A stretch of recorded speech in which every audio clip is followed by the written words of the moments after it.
Hi guys, meron tayo ngayon dito 1 day old na Toyota Innova. By LED projector headlight retrofit, pati fog lamp retrofit ang gagawin natin dito. Sariwang sariwa at malinis talaga pag ikaw nakauna. Since mahabang mga LED projector, kailangan butasan ng malaki yung kanyang reflector para hindi tumukod yung projector lens sa lens cover ng headlight assembly. Pag ganito ginawa, wala nang balikan sa stock. Pero siguradong hindi ito mawawala sa alignment kahit na malubak yung kalsadang dadaanan. Mas maisiset mo rin na mas maayos kung saan dapat nakatutok yung step ng iyong projector. Kaya dito na may hiwalay na high beam, kailangan hindi sila masyadong maglayo.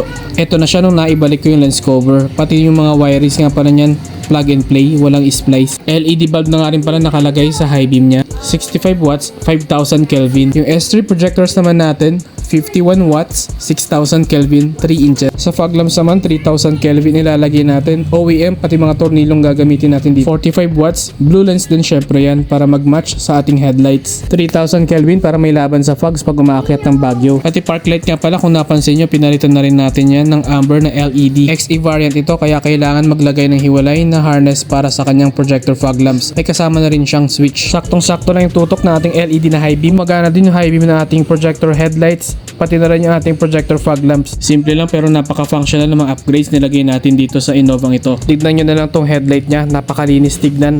Akala mo OEM, pati na rin yung fog lights. Nung una nag-iisip pa si sir kung naglalagay muna siya ng DLAA na fog lights tapos LED na bulb, pero mas madodoble siya ng gastos pagka ganun gagawin. Kawawa din kasalubong pagka nasilaw sila sa fog lamps na naka-LED bulb. Kung interested kayo mag-avail nito, i-message nyo na ako. Garage 58 Retrofit Works. Located ako, Quezon City, La Loma area.